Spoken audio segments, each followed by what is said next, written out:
Subscribe करें हमारे YouTube channel को और बेल आइकन को प्रेस करें हमारे लेटेस्ट वीडियोस को देखने के लिए।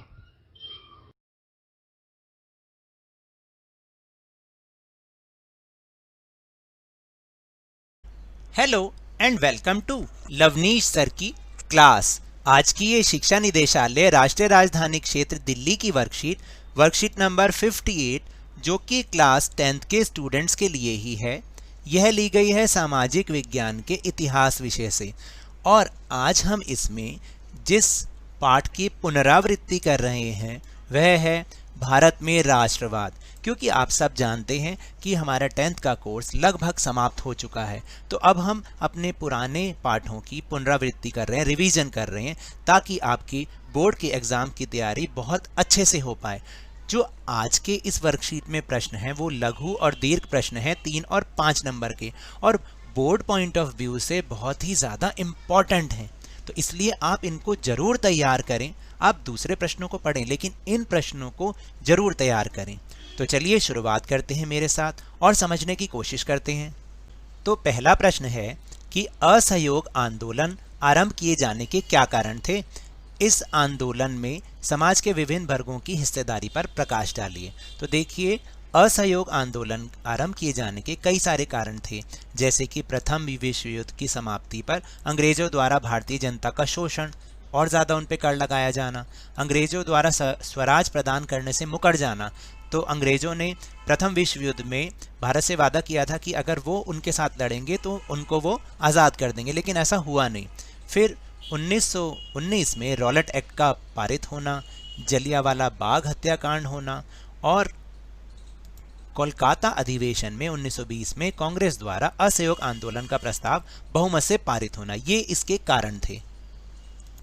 इस आंदोलन में समाज के विभिन्न वर्गों ने बढ़ चढ़कर हिस्सेदारी की, जैसे शहरों में आंदोलन हुआ, ग्रामीण इलाकों में विद्रोह हुआ, आदिवासी क्षेत्रों में विद्रोह हुआ और बागानों में भी स्वराज के लिए विद्रोह हुआ। हालांकि समाज के हर वर्ग के लिए इस आंदोलन का अर्थ जो था वो अलग था, क्योंकि गांधी जी अपने इस आंदोलन का उद्देश्य सबको नहीं बता पाए थे, इसलिए समाज के सभी वर्गों ने इस आंदोलन को अपने अपने अर्थ में लिया। फिर दूसरा प्रश्न है कि खिलाफत आंदोलन को प्रारंभ करने के मुख्य कारण कौन कौन से थे। भारतीय राष्ट्रीय आंदोलन में उसका क्या योगदान था। तो इसका उत्तर है कि खिलाफत आंदोलन को प्रारंभ करने के मुख्य कारण थे, जैसे तुर्की साम्राज्य जो खलीफा था उनका अंग्रेज़ों द्वारा अपमान, क्योंकि प्रथम विश्व युद्ध में तुर्की साम्राज्य की हार हुई थी, जिसको ऑटोमन साम्राज्य भी कहा जाता है। दूसरा कारण ये रहा कि लखनऊ समझौते 1916 के बाद कांग्रेस के साथ मुस्लिम लीग का समझौता हो गया था। और तीसरा कारण ये था कि आंदोलन कांग्रेस द्वारा आरंभ होना तथा मुसलमानों को मिलाकर खिलाफत आंदोलन के साथ उसको करना। और भारतीय राष्ट्रीय कांग्रेस में खिलाफत आंदोलन का योगदान ये था कि इससे हिंदू और मुसलमानों में एकता बढ़ी और राष्ट्रीय आंदोलन को इससे बहुत बल मिला, जिससे कि ये आंदोलन बड़े स्तर पर फैला।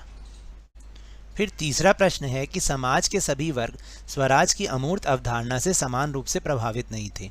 1930 के दशक में सविनय अवज्ञा आंदोलन के संदर्भ में इस कथन की व्याख्या कीजिए। तो देखिए, इसका उत्तर जो है वो मेरे सुझाव हैं, आप इसमें अपने सुझाव, अपने विचार भी शामिल कर सकते हैं। विभिन्न अनुसूचित जाति एवं जनजाति के लोग दलित वर्ग एसोसिएशन से जुड़ रहे थे, जिसका निर्माण डॉक्टर भीमराव अंबेडकर ने किया था। क्योंकि उस समय जातिगत आधारित भेदभाव बहुत अधिक होता था और अनुसूचित जाति और जनजाति के लोगों को यह बात समझ आ रही थी कि स्वराज के बाद भी उनकी स्थिति में कोई विशेष अंतर नहीं आएगा। दूसरा ये कि विभिन्न राजनीतिक नेता इन लोगों के लिए आरक्षण आधारित प्रतिनिधित्व की मांग कर रहे थे। फिर तीसरा है कि विभिन्न मुस्लिम नेता पहले ही अपनी चिंता व्यक्त कर चुके थे, क्योंकि उनके मन में अपने विचारों के कुचले जाने का भय था। इसके बाद प्रश्न नंबर 4, 31 जनवरी 1930 को वायसराय इरविन को महात्मा गांधी द्वारा लिखे पत्र में कौन सी 2 मांगें की गई थी। नमक कानून की मांग इनमें सबसे महत्वपूर्ण क्यों थी। तो इसका उत्तर है कि 31 जनवरी 1930 को वायसराय इरविन को महात्मा गांधी द्वारा लिखे पत्र में की गई 2 मांगें थी। एक तो भू राजस्व में कमी और नमक पर से कर हटाना। नमक कानून की मांग इसलिए महत्वपूर्ण थी क्योंकि नमक भोजन का अभिन्न हिस्सा है और उसका इस्तेमाल अमीर गरीब समाज के सभी वर्ग करते हैं। यदि उस पर टैक्स लगा दिया जाएगा तो वह महंगा हो जाएगा और इस प्रकार गरीब लोग उसका इस्तेमाल नहीं कर पाएंगे। इसके बाद प्रश्न नंबर 5, बागानों में काम करने वाले लोगों की महात्मा गांधी के विचार एवं स्वराज को लेकर अपनी अवधारणा थी। इस कथन का समर्थन कीजिए, यानी इस कथन को बताइए कि इसमें ऐसा ही था और वो क्या सोचते थे। तो इसका उत्तर है कि बागानों में काम करने वाले लोगों की महात्मा गांधी के विचार एवं स्वराज को लेकर अपनी अलग अवधारणा थी। उनके अनुसार असहयोग का मतलब था बागान में स्वतंत्र घूमना, अपने मूल स्थान यानी अपने घर जाने की स्वतंत्रता, अपने बागान मालिकों के आदेश को मानने से इनकार करना और सबको जमीन पर मालिकाना हक मिलना था। फिर इसके बाद प्रश्न नंबर 6, महात्मा गांधी द्वारा अस्पृश्यता उन्मूलन के लिए उठाए गए कदमों की विवेचना कीजिए। तो इसका उत्तर है कि गांधी जी ने अस्पृश्य लोगों यानी अछूतों को हरिजन यानी ईश्वर की संतान बताया। उन्होंने अस्पृश्यता उन्मूलन के लिए निम्नलिखित कदम उठाए। उन्हें मंदिरों, सार्वजनिक तालाबों, सड़कों, कुओं पर समान अधिकार दिलाने के लिए सत्याग्रह किया। मैला ढोने वालों के काम को प्रतिष्ठा दिलाने के लिए वे खुद शौचालय साफ करने लगे। उन्होंने ऊंची जातियों का आह्वान किया कि वह अपना हृदय परिवर्तन करें और अस्पृश्यता के पाप को छोड़ें। इस तरीके से उन्होंने अस्पृश्यता उन्मूलन के लिए बहुत सारे कदम उठाए। फिर इसके बाद है प्रश्न नंबर 7, सविनय अवज्ञा आंदोलन की प्रमुख विशेषताओं का वर्णन कीजिए। यह आंदोलन असहयोग आंदोलन से किस प्रकार भिन्न है? तो इसका उत्तर है कि सविनय अवज्ञा आंदोलन असहयोग आंदोलन से इस प्रकार अलग था कि इस बार लोगों को न केवल अंग्रेजों को सहयोग ना करने के लिए बल्कि औपनिवेशिक कानूनों का उल्लंघन करने के लिए आह्वान किया जाने लगा। उन्हें ये कहा जाने लगा कि आप सहयोग तो करिए ही मत, साथ में कानूनों का उल्लंघन भी करना बताया गया। देश के विभिन्न भागों में हजारों लोगों ने नमक कानून तोड़ा, सरकारी नमक कारखानों के सामने प्रदर्शन किए, विदेशी वस्तुओं का बहिष्कार किया जाने लगा, किसानों ने लगान और चौकीदारों ने कर चुकाने से इनकार कर दिया, वनों में रहने वाले लोगों ने वन कानूनों का उल्लंघन करना आरंभ कर दिया। तो इस तरह से सविनय अवज्ञा आंदोलन धीरे धीरे बढ़ता चला गया। फिर है प्रश्न नंबर 8, भारत में विभिन्न आंदोलनों में महिलाओं की भूमिका का वर्णन कीजिए। तो महिलाओं ने भी विभिन्न आंदोलनों में बढ़ चढ़ के भाग लिया था। तो उनकी भूमिका है कि महिलाओं ने विभिन्न आंदोलनों में बहुत बड़ी संख्या में भाग लिया।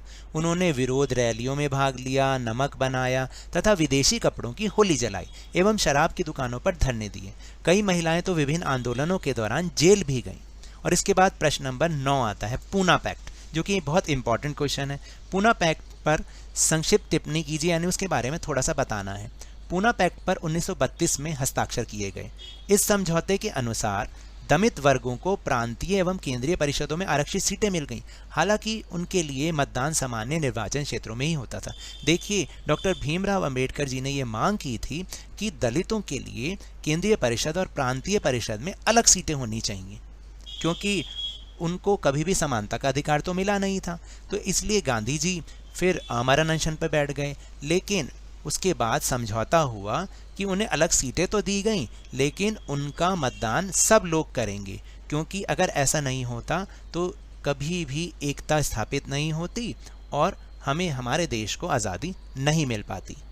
फिर इसके बाद है प्रश्न नंबर 10, भारत में लोगों ने साइमन कमीशन का विरोध क्यों किया?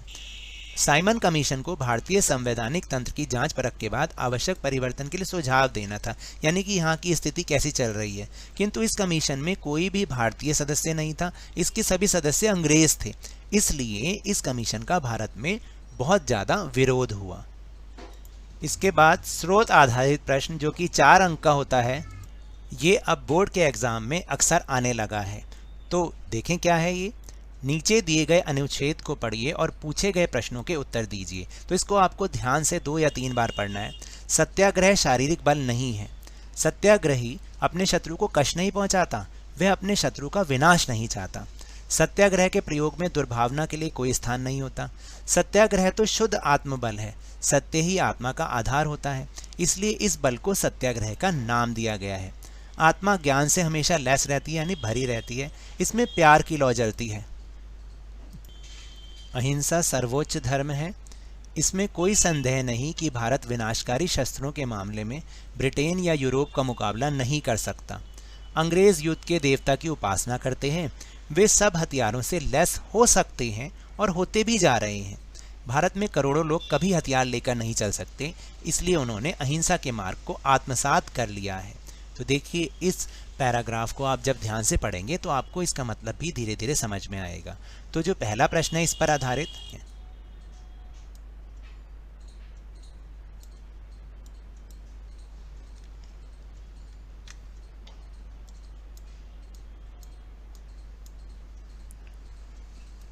और फिर आखिरी प्रश्न, उपरोक्त गद्यांश का सार अपने शब्दों में लिखिए। देखिए जो मुझे समझ में आया मैंने उस हिसाब से लिखा, आप इसमें अपने विचार खुद भी लिख सकते हैं।